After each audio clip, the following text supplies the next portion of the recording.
Hello good morning friends, welcome to all in my YouTube channel. So कैसे हो आप सभी लोग? आई होप कि आप सभी बेहतर होंगे और बेस्ट वे में अपने एग्जाम्स की प्रिपरेशन कर रहे होंगे। सो इस बार का जो क्लास 6 का नवोदय वाले का एग्जाम था, उन सभी बच्चों को 13 अप्रैल को तो होने वाला है। ओके, तो उनका तो अब टाइम गया, बट आप लोग जो 2023 टारगेट कर रहे हो, आप लोगों के लिए मैं प्रिपरेशन स्टार्ट करी हूँ। ओके, इस वीडियो से आपका अब जो भी वीडियो आएगा या तो क्लास 6 नवोदय विद्यालय प्रिपरेशन के लिए या फिर क्लास 6 एनसीईआरटी, क्योंकि मैं दोनों ही विषय देख चुकी हूँ, यानी दोनों बुक।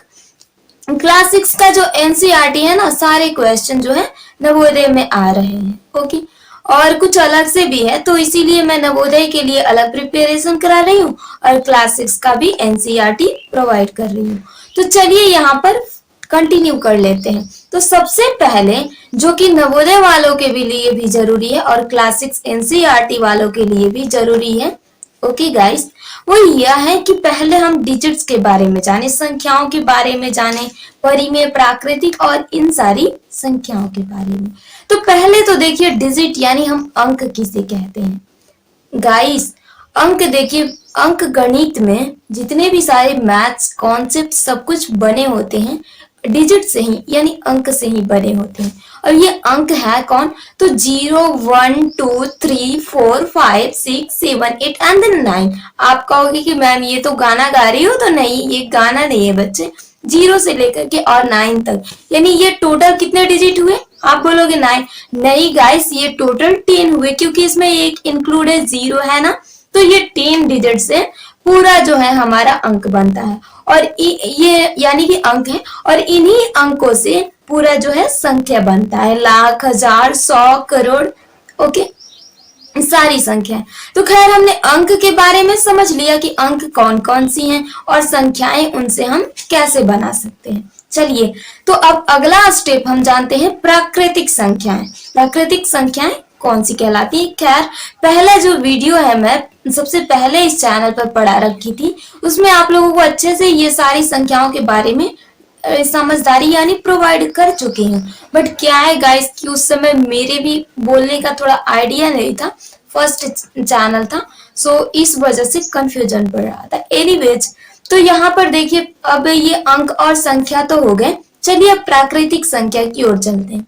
ये प्राकृतिक संख्या नाम तो सुना सुना सा लग रहा, बट ये कैसे हुआ? तो चलिए मैं बताती हूँ प्राकृतिक संख्या की कहानी। जब मनुष्य इस पृथ्वी पर आया, यानी हम ह्यूमन बींग्स, अब भिन्न का मतलब ये मत समझिएगा कि किसी को भिन्न ना, ओके, हम जब ह्यूमन बींग्स यानी प्रकृति में जब हम मानव आए, तो हमने सबसे पहले देखा कि प्रकृति में कुछ डिजिट्स हैं, और ये डिजिट खैर मानव ने ही उत्पन्न किया था, बट आदि मानव थे वो लोग। ओके, अब जैसा भी हो, उतना तो डिटेल मेरे को भी क्लियर नहीं है। ओके, बट प्राकृतिक संख्या जब मनुष्य प्रकृति में आया तो उसे कुछ डिजिट मिले, 1, 2, 3। लोग कहते थे ये 1 है, 2 है, 4 है, 6, 8 है, यानी 1 से लेकर के और अनंत तक जितने भी डिजिट आए, हम कहते हैं कि ये हमारा प्राकृतिक संख्या है। अब अनंत का मतलब क्या? अरे यार, अनंत का मतलब ये होता है कि जितना अंक पॉसिबल हो वो आ जाए, तो यानी हम इसे कहते हैं प्राकृतिक संख्या, 1 से लेकर के अनंत तक। ओके, ये प्रकृति वाला तो कॉन्सेप्ट क्लियर हो गया, प्राकृतिक संख्या। अब नेक्स्ट भी कोई है ना? यस, ऑल राइट है। तो प्राकृतिक संख्या के बाद हम किस संख्या की ओर मूव करेंगे? पूर्णांक संख्या की ओर मूव कर लेते हैं। प्राकृतिक नाम सुना सुना लग रहा था, कंप्लीट हो गया। 1 से अनंत तक आने वाली सारी संख्याएं क्या है? प्राकृतिक संख्या है। चलिए, तो पूर्ण संख्या की बता देती हूँ डिटेल। मनुष्य प्रकृति में आया, 1 से तो उसने शुरू किया, अच्छी बात है, लेकिन उसे लगा कि कुछ अभी खालीपन लग रहा है, तो उसे जब कुछ अंक ना हो, यानी कि कोई वस्तु ना हो, तो हम उसके लिए क्या बोल सकते हैं? तो माना कि हम उसे बोल सकते हैं क्या? 0, यानी नगण्य, ये 0 है। तो जब हमने 0 को इंक्लूड कर लिया, तब हमें ऐसा महसूस हुआ कि हाँ, हमने अपनी संख्या पूर्ण कर ली है, तो इसे हमने क्या कह दिया? पूर्ण संख्या। ओके, तो पूर्ण संख्या क्या होता है? 0 से लेकर के और इनफाइनाइट तक आए उसे क्या कहते हैं? पूर्ण संख्या। प्राकृतिक संख्या प्लस 0 इज इक्वल टू पूर्ण संख्या। इतना तो आसान है गाइस, इसीलिए प्राकृतिक के बाद डायरेक्ट पूर्ण पर शिफ्ट करी हूँ। ओके, चलिए नेक्स्ट देखते हैं। तो इसके बाद अब हम सम संख्या की ओर मूव करते हैं। सम संख्या कौन सी संख्याएं कहलाती हैं? तो देखिए गाइस, सम संख्या वे सारी संख्या हैं जो संख्याएं या तो 2 से विभाजित हो जाए या तो क्या डायरेक्ट 2 से विभाजित हो जाए। अब सम संख्या में विभाजित का मतलब तो पता है ना, डिविजिबल यानी कि जस्ट भाग लग सके। तो जो भी संख्या है वो 2 से विभाजित हो जाए तो वो क्या है? आपकी सम संख्याएं कहलाती हैं। जैसे कि कौन सी हो जाएंगी? 2, 4, 6, 8, 10, 12, 14, 16, 18, 20। आप लोग बोलोगे कि मैम ये पहाड़ा पढ़ने लगी, सो इस वजह से बस इतना ही रहने देते हैं और सम संख्या के बारे में बस इतना सा समझ लीजिए कि वे सारी संख्याएं जो 2 से विभाजित हो जाती हैं वे सारी संख्या सम संख्या कहलाती हैं। Is it clear guys? तो ये सम संख्या का कॉन्सेप्ट तो क्लियर हो गया मैम। अब विषम संख्या भी तो कुछ होता है। अरे यार, सम तो सुना सुना लग रहा था, सम तो क्लियर हो गया ना। तो अब हमें विषम के बारे में इतना सोचने की जरूरत ही नहीं है। विषम संख्या वे सारी संख्या हैं जो कि 2 से विभाजित नहीं हो सके। ओके, विषम संख्या वे संख्या हैं जो कि 1 से या फिर किसी विषम संख्या से विभाजित हो, तो वे सारी विषम संख्या है। जैसे अब कौन सी हो सकती हैं? तो 1 हो जाएगा आपका, 3 हो जाएगा, उसके बाद 5 हो जाएगा, 7 हो जाएगा, 9 हो जाएगा। आप बोलोगे कि 9 तो मैम विभाजित हो रहा है। हाँ, लेकिन ये तो विषम संख्या से ही विभाजित हो रहा है ना। मतलब विषम संख्या वैसा संख्या, बस इतना समझिए, जो 2 से विभाजित न हो सके वे सारी संख्या विषम संख्या। कितना सिंपल है गाइस। जो संख्या 2 से विभाजित हो जाए वे सम संख्या, और जो संख्या 2 से ना विभाजित हो, बस ना विभाजित हो, ना लगा दो, तो वे क्या? विषम संख्या हो जाती है। इतना मजेदार हमारा मैथ है। चलिए तो आगे अब शिफ्ट करते हैं विषम और सम से आगे। तो हम लोगों ने क्या पढ़ा? एक बार आपको यहाँ पर लिस्ट बना देती हूँ। ओके, इधर मार्कर रखी हूँ कि जरूरत पड़े तो बना लेंगे। तो फर्स्ट ऑफ ऑल गाइस, हमने यहाँ पर क्या पढ़ा था? अंक। ओके, जस्ट हमने अंक के बारे में तो अच्छे से जान रखा था, है ना। और अंक के बाद हमने संख्या देखा। ओके, कि कौन कौन सी संख्या है। और संख्या के बाद क्या हमने देखा था गाइस? तो संख्या के बाद हमने पहले तो प्राकृत संख्या देखा। तो यहाँ पर हो जाएगा आपका प्राकृत संख्या। प्राकृत संख्या के बाद गाइस पूर्ण संख्या, हमने पूर्ण किया संख्या को। ओके, 0 लगा करके। और ये देखिए, तो पूर्ण संख्या के बाद फाइनली हम सम संख्या पर शिफ्ट हुए थे। तो इधर में अब सम संख्या आ जाएगा। ओके, और सम के बाद जस्ट हमने विषम संख्या जान लिया था कि विषम संख्या क्या है। Is it clear guys? तो इतने हमने संख्या तो अब समझ लिया था। अब चलिए, तो विषम संख्या के बाद एक और बताती हूँ, क्या है वो? भाज्य संख्या। अब गाइस, हम भाज्य संख्या किसे कह सकते हैं? तो देखिए, भाज्य संख्या वे सारी संख्याएं हैं। कौन सी संख्या है? अरे यार, आप भी तो बोलो कि भाज्य संख्या कौन सी संख्याएं हैं। तो मैं बता देती हूँ, भाज्य संख्या वे सारी संख्या है जो कि 2 से विभाजित हो। ओके, और यानी 1 से भी विभाजित हो, 2 से भी विभाजित हो, और इसके अलावा बीच के किसी अंक से भी विभाजित हो, वे सारी संख्या भाज्य संख्या कहलाती है। भाज्य संख्या का मतलब ये नहीं कि सिर्फ 2 से ही विभाजित होना चाहिए। Is it clear guys? सम संख्या जो है 2 से सिर्फ विभाजित होना चाहिए, ये राइट है। बट क्या है कि भाज्य संख्या के लिए ये कंडीशन होता है कि भाज्य संख्या या तो 1 से विभाजित हो। तो अरे यार, 1 से तो सब विभाजित होता है मैम। हाँ, बिल्कुल सही बोल रहे हो। तो या तो 1 से या 1 से भी विभाजित होना चाहिए, है ना। और जो वो डिजिट है, मान लीजिए हमने सपोज किया कि 6 डिजिट, 6 अंक लिया हमने, तो ये 6 1 से भी विभाजित होना चाहिए, 6 से भी, और इस 6 के बीच के भी किसी डिजिट से विभाजित होना चाहिए। तो क्या है? एक भाज्य संख्या है। तो क्या भाज्य संख्या है? 6। सच्ची में देखिएगा तो, और हाँ, कमेंट बॉक्स में बताइएगा जरूर। वैसे मैं बता दूं कि 6 एक भाज्य संख्या है गाइस। कैसे गाइस है? क्योंकि ये देखिए, 1 से तो कटेगा, अच्छी बात है, 6 से भी कट जाएगा, और बीच में देखिए 2 से भी कटेगा, 3 से भी कटेगा। तो क्यों नहीं ये गाइस भाज्य संख्या हो सकता? ऑब्वियस है ये भाज्य संख्या। तो भाज्य संख्या वे सारी संख्याएं हैं जो 1 से कटे, खुद से कटे, और बीच के भी किसी डिजिट से कट सके। तो वो क्या है, जस्ट हमारा भाज्य संख्या है।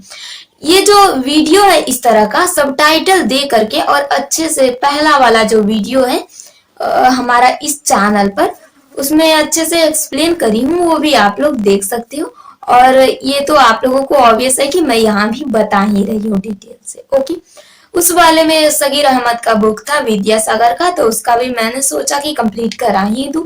चलिए, तो भाज्य संख्या शुरू से मैम कौन कौन सी संख्याएं हो सकती हैं अगर ले तो शुरू से अगर देखिए गाइस, तो भाज्य संख्या ये 4 हो सकता है, क्योंकि 1 2 3 ये तो सिर्फ एक से और उसी डिजिट से कटने वाले हैं, तो ये तो होंगे ही नहीं भाज्य संख्या। और एक की अगर बात रही तो एक ना ही भाज्य संख्या और ना ही अभाज्य संख्या है। खैर, हम यहाँ पर क्या बात कर रहे थे, भाज्य संख्या के बारे में। तो भाज्य संख्या आपका 4 हो जाएगा, 6 हो जाएगा, 8 हो जाएगा, 10 हो जाएगा, 9 भी होगा भाज्य संख्या, इतना कंफ्यूजन की बात नहीं है। भाज्य संख्या और विषम संख्या अलग अलग संख्याएं होती हैं। विषम संख्या के बारे में डिटेल बता रखी हूँ कि 9 भी एक विषम संख्या है और 9 क्या है, एक भाज्य संख्या भी है। भाज्य संख्या के लिए कंडीशन सिर्फ इतना होता है कि वो एक और खुद के अलावा बीच के भी किसी डिजिट से कट सके, वो क्या है, जस्ट भाज्य संख्या है।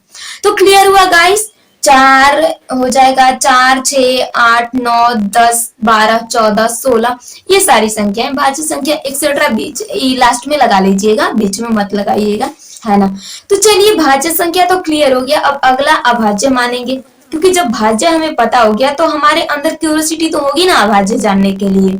ओके, चलिए, तो अभाज्य संख्या कौन सी संख्या कहते हैं गाइस? अभाज्य संख्या वे सारी संख्याएं होती हैं जो कि एक से कटे और खुद से कटे। एक ऐसा कंडीशन नहीं होना चाहिए कि सिर्फ एक से कटे या फिर सिर्फ खुद से, ये गलती बात हो जाएगी। तो अभाज्य संख्या कौन सी होगी मैम? अभाज्य संख्या वे संख्याएं होंगी जो एक से कटे और खुद से कटे, वो क्या है, अभाज्य संख्या है। अरे यार गाइस, इतना अच्छे से तो आप लोगों को एक्सप्लेन कर रही हूँ। अगर आप लोगों को कोई क्वेरीज रह भी जाता हूँ तो कमेंट बॉक्स आप ही लोगों के लिए खुला पड़ा है, सारे मेहमानों के लिए हो, है ना। तो फटाफट से लिख लीजिए। ओके, बता दीजिए मैम ये डाउट है, अदरवाइज हम तो आगे चल रहे हैं। और हाँ, आप लोगों की खुशी भी नजर आनी चाहिए कमेंट बॉक्स में। चलिए, अगर आप लाइव क्लासेस हमारे साथ रह करके जुड़ करके यानी करना चाहते हैं तो खुला है कमेंट बॉक्स, और आपके लिए ये चैनल भी हमेशा के लिए है ना। जब चाहो लाइव क्लास ज्वाइन कर लो। 7 PM पर लाइव क्लासेस कराती हूँ, कभी 8 PM भी हो जाता है ना। तो खैर, अभाज्य संख्या के बारे में बता रही थी। अभाज्य संख्या वे सारी संख्याएं जो एक से और खुद से कटे, वे सारी संख्या अभाज्य संख्या है। ओके, बट ध्यान रहे कि एक एक अभाज्य संख्या नहीं है, एक ना ही अभाज्य संख्या है और ना ही भाज्य संख्या। Is it clear guys? Okay, तो ये भी क्लियर हो गया।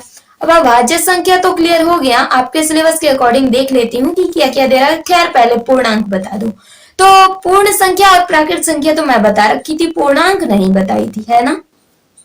अब देखिए, तो पूर्णांक संख्याएं कौन सी संख्याएं कहलाती है? पूर्णांक संख्या वे सारी संख्या होती हैं जो कि धनात्मक ले करके ऋणात्मक तक जाए, वे सारी संख्याएं पूर्णांक संख्याएं होती हैं। तो कैसे मैम? ये तो थोड़ा सा कंफ्यूजन हो रहा है, ऋणात्मक धनात्मक ये क्या होता है, पॉजिटिव नेगेटिव? तो जस्ट यहाँ पर बता देती हूँ। यहाँ पर देखिए गाइस, इधर से मान ले थोड़ा सा कंफर्टेबल नहीं हो पा रहा है, जस्ट ये देखिए गाइस, हो गया। अब यहाँ पर समझिए कि बीच में 0 है, इधर का प्लस का 1 है और इधर का माइनस का 1 है। Is it clear? ये वाला क्या है, प्लस का 1 है गाइस, और ये वाला माइनस का 1 है और बीच में 0 रखा है। ओके, तो इसमें पूर्णांक संख्या क्या होगा कि ये सारी संख्याएं इंक्लूड हो जाएंगी। ओके, दोनों ओर से। तो ये सिर्फ एक प्लस में और एक माइनस में बता रखी, उतना ही नहीं, इधर से इनफाइनाइट प्लस और इधर से इनफाइनाइट माइनस, इतना हम ले सकते हैं गाइस। और बीच में 0 तो है ही, तो पूर्णांक में सब कुछ इंक्लूड होता है। पूर्ण में इधर सिर्फ 0 और प्राकृत में क्या होता है, सिर्फ यहाँ प्लस ले 1 आगे चलता है। Is it clear? तो आई थॉट कि आप लोगों को क्लियर हो गया होगा। अब एक बार आपके बुक में देख लूं कि कौन कौन सी संख्याएं बताना था, ताकि मैं अच्छे से आगे एक्सप्लेन कर पाऊं। ओके, तो जस्ट अगर देखे गाइस, तो अंक, प्राकृत, पूर्ण, सम, विषम, अभाज्य, ऋण, ये तो बता रखी हूँ। और हाँ, ये बता दो कि अभाज्य संख्या संयुक्त संख्या या फिर ऋण संख्या हम किसे कहते हैं? तो जस्ट अभाज्य संख्या को ही कहते हैं। अभाज्य संख्या, असंयुक्त संख्या और ऋण संख्या, इंग्लिश का वर्ड बोले अगर तो prime number. Is it clear guys? चलिए, तो आगे अब देखिए, यौगिक एवं संयुक्त, ये तो कंपाउंड नंबर आगे मैथ में बता दूंगी। और गुणात्मक विलोम जस्ट यही है। तो आप में ये जो संख्या दिया है बहुत कम ही दे रखा था, but don't worry about that, इससे अधिक ही बता दी हूँ। यहाँ पर तो पूर्णांक के बारे में जस्ट जिक्र ही नहीं किया है, और भाज्य अभाज्य, खैर अभाज्य है बट भाज्य संख्या नहीं। एनीवेज मैं यहाँ पर जितना बता रखी हूँ 6 क्लास के लिए इतना काफी है। अगर आप 10th लेवल के भी हो ना बच्चे, तो कोई क्वेरीज नहीं है, कोई आपको परेशानी नहीं होनी चाहिए। आप आराम से हमारे सारे वीडियोज को देख सकते हो, ओके, विजिट कर सकते हो, क्लियर। क्योंकि यहाँ पर जो मैं बताती हूँ 10th लेवल को देख करके बताती हूँ, क्योंकि मुझे भी ये 10th लेवल तक के बच्चों को पढ़ाना है, ओके। सो ऐसा वीडियो बनाती हूँ ताकि 10th लेवल तक के बच्चों को काम करे। तो आप अगर 6 क्लास में पढ़ते हो, 5 क्लास में पढ़ते हो, या फिर इससे भी छोटे हो, या फिर 10th लेवल के हो, तो आपके लिए काफी ये कंटेंट हेल्पफुल है, ओके। बहुत सारे बच्चे होते हैं, और होते क्या है बच्चे, बुक भी देखिएगा एनसीईआरटी का, तो इससे कहीं ऊपर आने वाला नहीं है। आप देख लीजिएगा फर्स्ट चैप्टर, मैं सॉल्व करा रखी हूँ ऑफलाइन में बच्चों को, ओके। एनीवेज तो हमारे साथ बातें ज्यादा हो गई, चलिए अब आगे क्वेश्चन को अगले वाले वीडियो में सॉल्व करेंगे। संख्याएं इतना काफी है आज के लिए। चैप्टर नंबर फर्स्ट में आपका ये दे रखा था, okay. Bye bye, take care guys, see you next time. और हाँ, कमेंट बॉक्स जरूर खोला है, उसमें लिखिएगा, आपकी खुशी उसमें दिखनी चाहिए, ओके। और वीडियो को लाइक भी फटाफट से कर लीजिएगा, ओके। तो फटाफट से हिट करो लाइक बटन को, ओके। और हाँ, बेल आइकन तो जरूर प्रेस कर देना गाइस, क्योंकि इस तरह के आपको कंटेंट चाहिए, तो बेल आइकन तो प्रेस करना बनता है ना बॉस।